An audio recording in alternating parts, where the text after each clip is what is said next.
Hey everybody, this is Pastor Lewis with the Encouraging Midweek Word. I got a special story for you. It's out of 2 Kings chapter 6, verses 8 through 23. Now, the king of Syria is trying to start war with the king of Israel. And it seems like everything he plans, well, not seems, it does, everything that he plans, the king of Israel already knows. And he asks his servant, how in the world is this happening? Who's for the king? Who's helping Israel? And one of his servants says, no one. It's Elisha, the prophet of the Lord. He hears everything that you say in your bedroom, and he lets them know. And the king is just furious, the Syrian king. He's like, let's go get him. Right? So he sends his army out to Elisha's camp. And in the morning, Elisha's servant gets up and he looks outside, and guess what? They're surrounded by the army of Syria. And he's like, what are we going to do? What are we going to do? And in verse 16, this is my favorite part here. He says, Elisha says to the servant, do not fear, for those who are with us are more than those who are with them.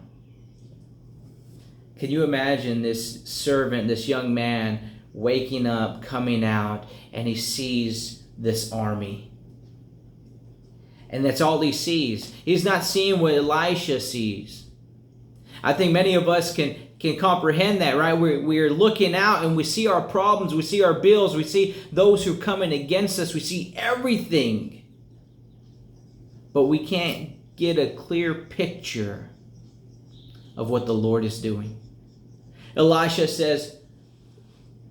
prays to the Lord to open this young man's eyes. And it reads in 17, it says, then the Lord opened the eyes of the young man, and he saw.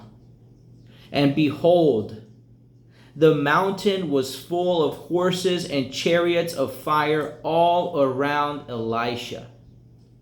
Whatever we are facing, financially, physically, against other people, or whatever it may be,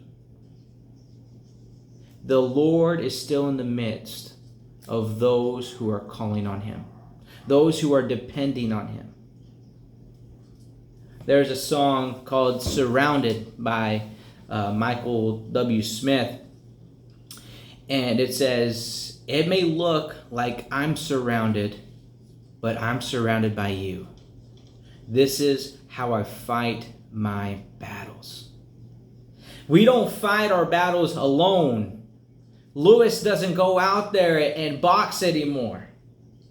Lewis says, Lord, open my eyes so that I can see what you are doing.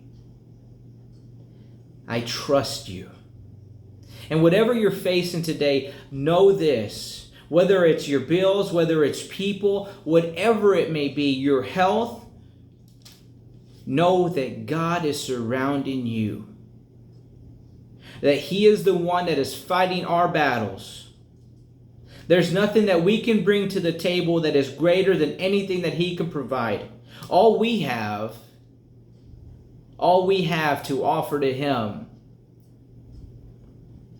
is our shame, our guilt, whatever it is. We say, Lord, take this. Take this, Father God, because I have nothing good of myself. It's only you and what you have done for me on that cross. Understand this today. You're surrounded. He's got your back, and he's fighting for you. Doesn't matter what you're facing. He's got you. Are you depending on him? Are you believing that he's got you surrounded? There's nothing or no one that has overcome you. Let God fight your battle, because he will. God bless.